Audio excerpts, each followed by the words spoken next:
Hello everyone, welcome to Imperial Agro Classes में सुनील एक बार फिर से आप सभी का हार्दिक स्वागत करता हूं। तो दोस्तों, एग्रीकल्चर सुपरवाइजर का एग्जाम आने वाला है, इसके अलावा जेट का एग्जाम आने वाला है।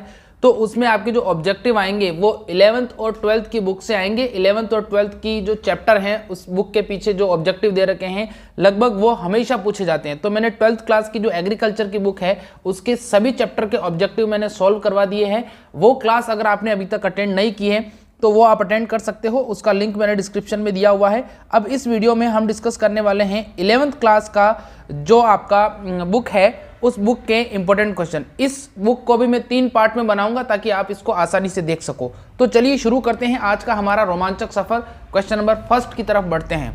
तो क्वेश्चन नंबर फर्स्ट दे रखा है हमारा, भारत में कितने प्रतिशत आबादी कृषि पर निर्भर है। ऑप्शन ए है आपका 50%, बी है 90%, सी है 70% और डी है 30%। तो यहाँ राइट आंसर की बात करते हैं, इसका राइट आंसर हो जाएगा 70%। ये क्वेश्चन भी आपके कॉम्पिटिशन एग्जाम में पूछा जाता है। फिर नेक्स्ट क्वेश्चन की बात करते हैं। क्वेश्चन नंबर अगला यहाँ पर दिया है, किस नदी पर शोध द्वारा ये प्रमाणित हुआ है कि प्राचीन काल से ही भारत में एक साथ 2 फसलें उगाई जाती थी। गंगा, यमुना, कावेरी या सरस्वती। क्योंकि इस प्रकार के क्वेश्चंस आपके सुपरवाइजर में आ सकते हैं, जेट में भी आ सकते हैं। यहाँ पर राइट आंसर की बात करते हैं, इसका राइट आंसर जिन स्टूडेंट ने दिया है ऑप्शन नंबर डी, बिल्कुल सबका सही जवाब हो जाएगा। सरस्वती नदी जो है उसमें यह प्रमाणित हुआ है कि यहाँ पर एक साथ 2 फसलें उगाई जाती थी। अगला सवाल देखिए क्या है, क्वेश्चन नंबर 3, जिसमें यहाँ पर पूछा है अथर्ववेद में किसकी जानकारी दी गई थी। ए है पादप अंकुरण, बी है पादप वृद्धि, सी है सिंचाई और डी है पादप सुरक्षा। बिल्कुल आपको कमेंट बॉक्स में कमेंट करते हुए यहाँ पर जवाब देना है। राइट आंसर की बात करते हैं यहाँ पर, तो अथर्ववेद में जानकारी किसके बारे में दी गई थी, पादप सुरक्षा के बारे में। जो स्टूडेंट यहाँ पर डी जवाब देते हैं बिल्कुल सबका सही जवाब हो जाएगा। क्वेश्चन नंबर 4 की तरफ बढ़ते हैं। क्वेश्चन नंबर 4 यहाँ पर पूछा गया है, कृषि उपकरण मौसम पूर्वानुमान का उल्लेख किस प्राचीन ग्रंथ में किया गया है। ए है ऋग्वेद, बी है अथर्ववेद, सी है वृक्षायुर्वेद और डी है वराह मिहिर। बताइए आपको इसका आंसर क्या होगा। लाइव चैट बॉक्स में आपको लगातार आंसर देते रहना है। इसके अलावा अगर आप पहली बार चैनल पर विजिट कर रहे हैं तो प्लीज़ वीडियो को लाइक करिए और चैनल को सब्सक्राइब करिए। ये आपके लिए बहुत ही ज़्यादा यूजफुल होने वाली क्लास है। तो यहाँ पर क्वेश्चन नंबर 4 की बात करते हैं, राइट आंसर हो जाएगा वराह मिहिर। अगला सवाल देखिए क्या है दोस्तों, क्वेश्चन नंबर 5, बहुत ही अच्छा प्रश्न है, जेट में पूछा भी गया है। भारत में कृषि का इतिहास पुस्तक के लेखक कौन थे। ए है डॉक्टर बीपी पाल, बी है डॉक्टर एमएस स्वामीनाथन, सी है डॉक्टर एमएस रंधावा और डी है doctor Verghese Kurien. Question number 5 की बात करते हैं, सी जिन स्टूडेंट ने जवाब दिया है एमएस रंधावा बिल्कुल सबका सही जवाब हो जाएगा। इसके अलावा वर्गीस कुरियन की बात करते हैं, ये आप सब लोगों को पता होना चाहिए, ये क्या है, श्वेत क्रांति के जनक है, फादर ऑफ क्या है, व्हाइट रिवॉल्यूशन है। ठीक है, चलिए बात करते हैं क्वेश्चन नंबर 6 की, जो कि आपका सीधा का सीधा as it is JET exam में पूछा गया है। पूछा गया है कि फिफ्थ प्रयोगशाला की स्थापना बिहार में कब की गई थी। 1904, 1911, 1936 और 1929। ये प्रश्न बहुत ही कंफ्यूज करता है। तो यहाँ पर बात करते हैं फिफ्थ प्रयोगशाला की, इसकी स्थापना 1904 में हुई थी। फिर 1905 में क्या बना था बेटा, ध्यान रखना ये सवाल आएगा आपका। 1905 के अंदर क्या बनाया गया था, 1905 के अंदर बनाया गया था IARI को, Indian institute of agriculture research. और 1929 में क्या बनाया गया था, ICAR। तो बच्चों वहाँ पर कंफ्यूज नहीं होना है। अब हमारा अगला जो चैप्टर है वो है मौसम और जलवायु, और इसके प्रश्न भी आपको एग्रीकल्चर सुपरवाइजर इसके अलावा जेट एग्जाम में पूछे जा सकते हैं। तो हमारा सबसे पहला जो प्रश्न है वो पूछा गया है, जलवायु शब्द की उत्पत्ति किस भाषा से हुई है। ए है आपका ग्रीक, बी है लैटिन, सी है अरेबिक और डी है इनमें से कोई नहीं। जलवायु की बात कर रहे हैं यहाँ पर, जलवायु यानी कि क्लाइमेटोलॉजी, और जिसके पीछे लॉजी आता है वो सारे ग्रीक भाषा से बने होते हैं। बिल्कुल आपका सही उत्तर है। अगला सवाल देखिए क्या है बेटा, नेक्स्ट क्वेश्चन नंबर 2, जिसमें यहाँ पर पूछा गया है, विश्व मौसम विज्ञान संगठन यानी कि वर्ल्ड मेट्रोलॉजिकल ऑर्गेनाइजेशन का कार्यालय कहाँ पर स्थित है। जिनेवा, नीदरलैंड, भारत या अमेरिका। कमेंट करिए क्या होगा इसका आंसर, दूसरे का आंसर। बिल्कुल जो स्टूडेंट यहाँ पर जिनेवा लिखते हैं बिल्कुल सबका सही जवाब हो जाएगा, जिनेवा स्विट्जरलैंड के अंदर है, ये भी ध्यान रखना है। अगला सवाल देखिए क्वेश्चन नंबर 3, जिसमें यहाँ पर पूछा गया है, मध्यवर्ती प्रदीप्तिकालिक पौधों में पुष्प के लिए प्रकाश की अवधि कितनी होती है या कितनी आवश्यक होती है। इसको अगर मैं कहूँ कि आप इसको इंपॉर्टेंट लगा लो अभी तो बिल्कुल आपके लिए सही रह सकता है, सुपरवाइजर में भी मदद कर सकता है और जेट के अंदर भी आपके मदद कर सकता है। ए है आपका 8 से 10 घंटे, बी है 12 से 14 घंटे, सी है 8 घंटे से कम और डी है आपका 14 घंटे से ज़्यादा। अब यहाँ पर राइट आंसर की हम बात करते हैं। क्वेश्चन नंबर तीसरा जो है उसका राइट आंसर हो जाएगा ऑप्शन नंबर बी, यानी कि 12 से 14 घंटे। मध्यवर्ती प्रदीप्ति यानी कि इंटरमीडिएट, ठीक है, ये ध्यान रखना है आपको। 12 से 14 घंटा कौन होता है? गन्ना। ध्यान रखना, गन्ना इंपॉर्टेंट है, ये आपसे पूछ सकता है। अगला सवाल देखिए क्या है, क्वेश्चन नंबर 4, जिसमें पूछा गया है मध्यवर्ती प्रदीप्ति कालिक पौधे का उदाहरण है। बहुत अच्छा प्रश्न पूछा है, जिसका आंसर हालांकि अभी मैं आपको बता चुका हूं कि इसका आंसर क्या हो जाएगा? गन्ना। गन्ना के अंदर गुणसूत्रों की संख्या की बात करते हैं, 2n बराबर 80 होती है बेटा, ये भी आप लोगों को ध्यान रखना है। अगला सवाल देखिए, अच्छा बताइए गन्ने का उत्पत्ति स्थान क्या है? कमेंट चैट बॉक्स में। हाँ, अब यहाँ पर दिया गया है कि बाजरे की कम अवधि तथा शीघ्र पकने वाली किस्म कौन सी है?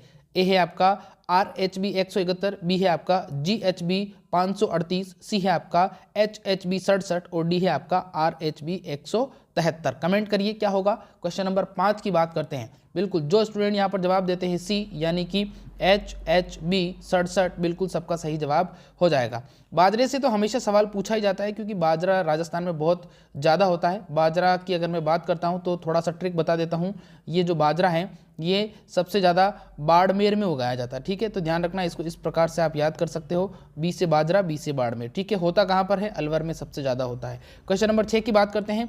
अधिकतम तापमापी पर कितने सेल्सियस पैमाने पर मात्रक अंकित रहते हैं? बताइए, अधिकतम तापमापी जो होता है उस पर कहाँ से कहाँ तक यूनिट लिखी हुई होती है? क्वेश्चन नंबर 6 की बात कर रहे हैं। ऑप्शन नंबर ए, बी, सी या डी। यहाँ पर -35 से +55, 35 से 55 या +35 से +55 या उपयुक्त सभी। बहुत अच्छा प्रश्न है। क्वेश्चन नंबर 6 की बात करते हैं। जो स्टूडेंट यहाँ पर जवाब देते हैं ए यानी कि -35 डिग्री से +55 डिग्री सेल्सियस, बिल्कुल राइट हो जाएगा। अगला सवाल देखिए, वायुमंडलीय दाब की प्रचलित इकाई। बहुत अच्छा प्रश्न है। वायुमंडलीय दाब जो है उसको नापने के लिए कौन सी इकाई का इस्तेमाल किया जाता है? मिलीबार, मिलीलीटर, क्यूबिक मीटर या सेंटीमीटर? तो यहाँ पर पता है, इसका आंसर हो जाएगा मिलीबार। अगला सवाल यहाँ पर दिया गया है जो कि आपके सॉइल केमिस्ट्री से है। ये आपका जो तीसरा चैप्टर है मृदा, उससे है, जिसमें प्रश्न संख्या पहला है, मृदा आयतन का कितना प्रतिशत आयतन ठोस पदार्थ से घिरा रहता है? ए है लगभग 50%, बी है 25%, सी है 5% और डी है लगभग 100%। तो यहाँ पर ठोस पदार्थ की बात कर रहा है ये, इसका आंसर आपको देना है। बिल्कुल लगभग 50% जो है वो ठोस पदार्थ होता है, जिसमें 45% खनिज पदार्थ और 5% जीवांश पदार्थ होता है। बाकी 25% जल और 25% वायु होती है। अगला सवाल, क्वेश्चन नंबर दूसरा, मृत्तिका कणा का व्यास बताना है आपको। ये आपके बहुत बार एग्रीकल्चर सुपरवाइजर में आ चुका है, जेट में कम से कम 5 से 6 बार आ चुका है और अब भी आ सकता है ये। तो बताइए इसका आंसर क्या होगा? 0.002 मिलीमीटर से कम, 0.02 मिलीमीटर से अधिक, 1 से 1.20 मिलीमीटर तक या 0.25 से 0.5 मिलीमीटर तक। बिल्कुल ये पॉपुलर क्वेश्चन भी है, तो आप बता सकते हो इसको आसानी से। जिन स्टूडेंट ने यहाँ पर जवाब दिया ऑप्शन नंबर ए, बिल्कुल सबका सही जवाब हो जाएगा, 0.002 मिलीमीटर से कम। इसको रट लेना क्योंकि ये आ सकता है। अगला सवाल देखिए, पौधों का कितने प्रतिशत भाग जल से निर्मित होता है? 50%, 70 से 95, 25 से 35 या 100%। अब बहुत बार स्टूडेंट पढ़ते हैं कि पौधों का लगभग 99% भाग जो है वो जल से बना होता है या 95% जल से बना होता है, लेकिन यहाँ पर इसने रेंज पूछी और इस रेंज में 70 से 95% वाला आंसर सही हो जाएगा। अगला देखिए क्या है, क्वेश्चन नंबर 4, जिसमें यहाँ पर पूछा गया है, निम्नलिखित में से पौधों के लिए महत्वपूर्ण जल कौन सा होगा? ए है आपका अशुद्ध जल, बी है आपका आर्द्रताग्राही जल, सी है केशीय जल और डी है स्वतंत्र जल। तो यहाँ पर आपको जवाब देना है। हाँ बिल्कुल, यहाँ पर राइट आंसर की बात करते हैं क्वेश्चन नंबर 4 की, तो क्वेश्चन नंबर 4 के अंदर इसका राइट आंसर हो जाएगा, जिस स्टूडेंट ने सी जवाब दिया है, बिल्कुल सबका सही, केशीय जल। केशीय जल जो है वो आप पौधे की जड़ों के द्वारा अवशोषित किया जाता है। अगला सवाल पूछा गया है, खड़ी फसल की मृदा में जो कार्बन डाइऑक्साइड की मात्रा है वो पड़ती मृदा यानी कि जिसमें फसल नहीं उगी हुई है की अपेक्षा कितनी होती है? बहुत अच्छा प्रश्न है। क्वेश्चन नंबर 5, लगभग 10 गुना, 2 गुना, लगभग बराबर या लगभग 20 गुना। तो यहाँ पर बात करते हैं राइट आंसर की, तो इसका राइट आंसर हो जाएगा ऑप्शन नंबर ए, लगभग 10 गुना। अब आ गए हैं पादप पोषक तत्व के प्रश्न, और ये प्रश्न भी बहुत इंपॉर्टेंट है। सुपरवाइजर में आज तक का रिकॉर्ड है कि पादप पोषक तत्व से कम 2 सवाल पूछे गए, तो ये वीडियो आपके लिए बहुत ही ज़्यादा इंपॉर्टेंट हो सकता है। तो यहाँ पर बात करते हैं क्वेश्चन नंबर 1 की, पौधों की वृद्धि के लिए आवश्यक पोषक तत्वों की संख्या इसने पूछी है। आवश्यक पोषक तत्व पूछ रहा है, ध्यान रखना क्रियात्मक पोषक तत्व नहीं पूछ रहा है। ए है 15, बी है 17, सी है 19 और डी है 21। तो आवश्यक पोषक तत्वों की मात्रा कितनी होती है? बिल्कुल स्टूडेंट जवाब देते हैं 17, और अगर क्रियात्मक अगर आपसे पूछता तो क्रियात्मक में आप क्या जवाब देते? 21। अगला सवाल क्वेश्चन नंबर 2, पौधों के लिए आवश्यक पोषक तत्वों का पुनः परिष्कृत कब किया गया था और इसका सिद्धांत कब दिया गया था? ठीक है, बहुत अच्छा प्रश्न है। आपको पता होगा कि आर्नोन एक साइंटिस्ट थे, उन्होंने इस काम को किया था और 1949 में किया था, 39 में किया था, 54 में किया था या 60 में किया था, ये आपको कमेंट करके बताना है। यहाँ पर राइट आंसर की बात करते हैं। क्वेश्चन नंबर जो दूसरा है उसका राइट आंसर क्या हो जाएगा, 1954। ठीक है, हालांकि 1939 में उन्होंने पहले फर्स्ट बार दिया था, फिर उसके बाद में इसको पुनः परिष्कृत 1954 में किया था उन्होंने। अगला सवाल देखिए, क्वेश्चन नंबर 3, जिसमें यहाँ पर दिया गया है मृदा में गतिशील पोषक तत्व कौन सा है। देखिए, जस्ता, फास्फोरस, तांबा या नाइट्रोजन। बताइए मृदा में गतिशील, एक मृदा में गतिशील होते हैं, कुछ पौधों में क्या होते हैं, गतिशील होते हैं। जो पौधों में गतिशील होते हैं वो मृदा में ठहरी हुई अवस्था में होते हैं, और जो मृदा में गतिशील अवस्था में है वो पौधों में ठहरी हुई अवस्था में होते हैं। तो दोनों एक दूसरे के विपरीत होते हैं, लेकिन कुछ पोषक तत्व ऐसे होते हैं जो दोनों जगह चलित अवस्था में होते हैं। तो ये आपको बताना है। हाँ, क्वेश्चन नंबर 3 की बात करते हैं। क्वेश्चन नंबर 3 में जिन स्टूडेंट ने जवाब दिया है, इसका नाइट्रोजन बिल्कुल सही जवाब हो जाएगा। नाइट्रोजन या इसको नाइट्रेट भी कहते हैं। ठीक है, नाइट्रेट इसकी नाइट्रोजन की फॉर्म है, तो ये इसका क्वेश्चन नंबर 3 का राइट आंसर हो जाएगा डी। अगला सवाल देखिए क्या है, क्वेश्चन नंबर 4, द्वितीयक पोषक तत्व कौन सा नहीं है। अब ध्यान रखना, वहां पर नहीं है वाला प्रश्न पूछा जाएगा, क्योंकि है वाले प्रश्न तो पूछ पूछ के परेशान हो चुके हैं। अब वो पूछता है कि नहीं है, बताइए नाइट्रोजन, फास्फोरस, पोटेशियम या उपरोक्त सभी कौन सा द्वितीयक पोषक तत्व नहीं है। तो यहाँ पर देखिए, जो नाइट्रोजन है वो प्राथमिक पोषक तत्व है, फास्फोरस वो भी प्राथमिक पोषक तत्व है, पोटेशियम वो भी प्राथमिक पोषक तत्व है। इसका मतलब यहाँ पर उपरोक्त सभी, ये सारे के सारे द्वितीयक पोषक तत्व नहीं है, ये सारे के सारे प्राथमिक पोषक तत्व हैं। अगला सवाल देखिए क्या, क्वेश्चन नंबर 5, बहुत ही अच्छा प्रश्न है। कोशिका की ऊर्जा मुद्रा, जिसको बोलते हैं एनर्जी करेंसी, कौन सा पोषक तत्व है। पोटास, फास्फोरस, बोरोन या जस्ता। जवाब देना है आपको। क्वेश्चन नंबर 5 की मैं बात कर रहा हूँ। हाँ, क्वेश्चन नंबर 5 की अगर बात करते हैं, फास्फोरस इसका राइट आंसर हो जाएगा। और यहाँ पर आप लोगों ने सुना होगा ATP यानी कि एडिनोसिन ट्राइफॉस्फेट, तो उस फॉस्फेट के अंदर, उसके अंदर फॉस्फेट के अणु होते हैं, इसीलिए फॉस्फोरस को ऊर्जा मुद्रा कहा गया है। और पोटास के लिए कहा गया है छिपी हुई भूख। ठीक है, तो ये ध्यान रखना है। क्वेश्चन नंबर 6 की बात करते हैं। यहाँ पर पूछा है पौधों की पुरानी पत्तियों पर कौन से तत्व की कमी के लक्षण दिखाई देते हैं। बताना है आपको पुरानी पत्तियों पर किस तत्व के लक्षण दिखाई देते हैं। क्वेश्चन नंबर 6 की मैं बात कर रहा हूँ। मैग्नीशियम और मोलिब्डेनम, कैल्शियम और बोरॉन, आयरन और मैग्नीज, सल्फर और कैल्शियम। तो यहाँ पर राइट, सल्फर और क्लोरीन। तो यहाँ पर राइट आंसर की बात करते हैं, मैग्नीशियम और मोलिब्डेनम जो है उसकी कमी के लक्षण हमेशा पुरानी पत्तियों पर दिखाई देते हैं। अगला सवाल है, मैग्नीशियम की कमी दूर करने के लिए मैग्नीशियम सल्फेट की प्रति हेक्टर कितनी आवश्यकता होती है। यानी कि अगर मिट्टी में मैग्नीशियम की कमी है तो उसकी कमी को दूर किया जा सकता है 10 से 20 किलो से, 20 से 25, 25 से 50 या 10 किलो से कम। क्वेश्चन नंबर 7, बिल्कुल सी इसका राइट आंसर हो जाएगा। 25 से 50 किलोग्राम मात्रा से हम इसको कम कर सकते हैं। अमोनियम सल्फेट की तुल्यांकी अम्लता कितनी होती है। मैं दावे के साथ कह रहा हूं, ये एग्रीकल्चर सुपरवाइजर में एज इट इज ऐसा का ऐसा ये प्रश्न पूछा गया है एग्रीकल्चर सुपरवाइजर एग्जाम के अंदर। इसीलिए मैं आप लोगों से कहना चाहता हूं, इधर उधर के नोट्स मत पढ़ो, बिल्कुल सटीक 11th और 12th की किताबें पढ़ो, आपको इससे जरूर फायदा होगा। हाँ, यहाँ पर इसका राइट आंसर देना है। क्वेश्चन नंबर 8 की मैं बात करता हूँ, बी इसका राइट आंसर हो जाएगा 110। ठीक है, 110 किलोग्राम अगर हम अमोनियम सल्फेट जो है उसको कम कर सकते हैं उसकी अम्लता को। अगला सवाल है क्वेश्चन नंबर 9, जिसमें पूछा है जिप्सम में कैल्शियम की मात्रा। और आप एक बार जाके चेक करना, एग्रीकल्चर सुपरवाइजर 2018 के पेपर में ये सवाल भी बिल्कुल एज इट इज ऐसे का ऐसा पूछा गया है, जिप्सम में कैल्शियम की कितनी मात्रा होती है। क्वेश्चन नंबर 9 के अंदर क्या हो जाएगा, बिल्कुल ए इसका राइट आंसर हो जाएगा 29%। और 19.5% ध्यान रखना क्या हो जाएगा बेटा, सल्फर हो जाएगा। अगला सवाल देखिए क्या है, क्वेश्चन नंबर 10, सरल या एकल उर्वरक का उदाहरण। सरल या एकल उर्वरक यानी कि ऐसे उर्वरक जिनका उपयोग करने पर सिर्फ एक ही पोषक तत्व की प्राप्ति होती है। Potassium sulphate, ammonium sulphate, di ammonium phosphate या उपरोक्त सभी। क्वेश्चन नंबर 10, हाँ बिल्कुल यहाँ पर राइट आंसर की बात करते हैं। कुछ बच्चे यहाँ पर अमोनियम सल्फेट देने की कोशिश करेंगे, लेकिन अमोनियम सल्फेट से नाइट्रोजन, उसके साथ साथ सल्फर मिलता है, और डाई अमोनियम सल्फेट से नाइट्रोजन मिलती है और फॉस्फोरस मिलता है। तो अमोनियम सल्फेट जो है उससे पोटेशियम मिलता है सिर्फ, तो ये ध्यान रखना है। ठीक है, राइट आंसर हो जाएगा आपका ऑप्शन नंबर ए वाला पोटेशियम सल्फेट। अगला सवाल क्वेश्चन नंबर 11, अग्रिम कलिका किस पोषक तत्व की कमी से सूख जाती है। मोलिब्डेनम, फास्फोरस, मैग्नीशियम या कैल्शियम। बताइए, अग्रिम कलिका की बात कर रहा हूं मैं। तो ये जो प्रश्न है ये इसका आंसर आपको देना है लाइव चैट बॉक्स में। अगर पहली बार विजिट करें तो प्लीज़ वीडियो को लाइक और चैनल को सब्सक्राइब भी करिए, क्योंकि बहुत मेहनत लगती है क्लास लेने में। हाँ, यहाँ पर राइट आंसर की बात करते हैं। क्वेश्चन नंबर 11 में जो स्टूडेंट यहाँ पर जवाब देते हैं डी कैल्शियम, बिल्कुल सबका सही जवाब हो जाएगा। चलिए आगे बात करते हैं अगले चैप्टर की।